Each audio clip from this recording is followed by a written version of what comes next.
Hey everyone, and welcome. Let's talk about something we all think about, money.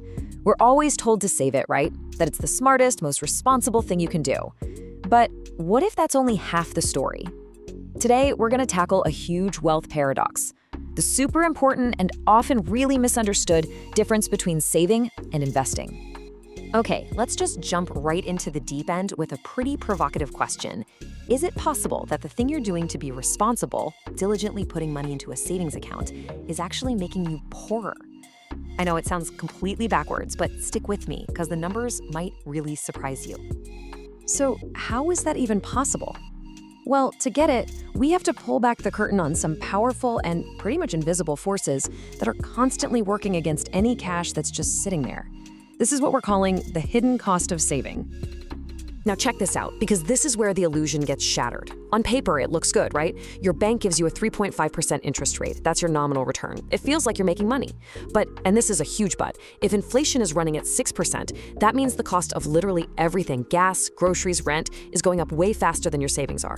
So your real return, what your money can actually buy, has actually dropped by 2.5%. You're working hard to save, but you're still losing ground.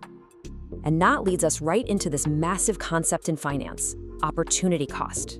See, every single financial choice you make isn't just about what you gain, it's also about what you gave up. So by choosing the safety of a savings account, you are actively missing out on the chance for much, much higher returns from other places, like the stock market. And wow, this chart just lays it all out there. Look at this. Over 30 years, $100 in a normal savings account barely grows at all. A high-yield savings account is definitely better, no question. But then look at the third bar, investing in something like an S&P 500 index fund. The difference isn't just big, it's absolutely life-changing. That enormous gap, well, that's the opportunity cost in action. That is the wealth that got left on the table. So if the math is so clear, why do so many of us fall for this? Well, honestly, it's just human nature. We're wired to stick with what's familiar and comfortable. It's a psychological quirk called status quo bias. It makes that good old savings account feel safe and reliable, while the idea of investing can feel complicated or scary or just something to deal with later. And that procrastination can be incredibly costly. Okay, but hold on a second. After all that, you might be thinking I'm telling you to drain your savings and just dump it all into the market. No way. Absolutely not. Let's flip to the other side of this paradox, because saving is the bedrock, the non-negotiable foundation of your entire financial life. And this is where you can actually feel the power of saving.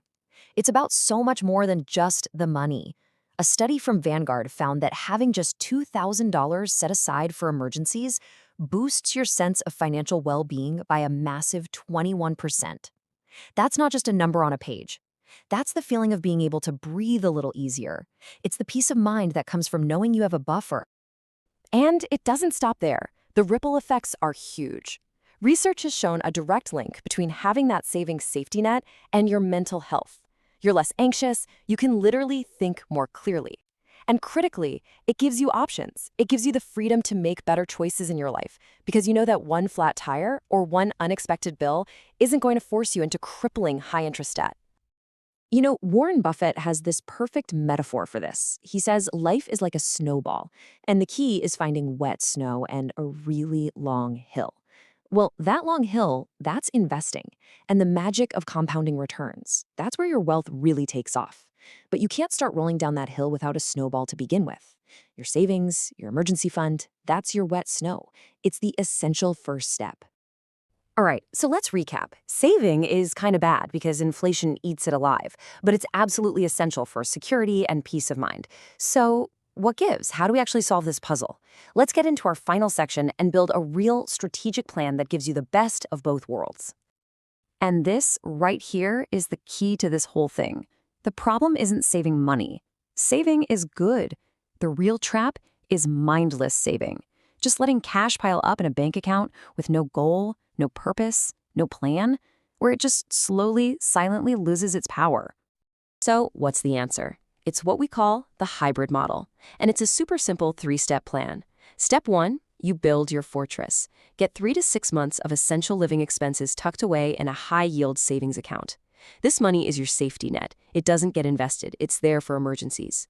Step 2, once that fortress is secure, you put any extra money to work for you. You automate it.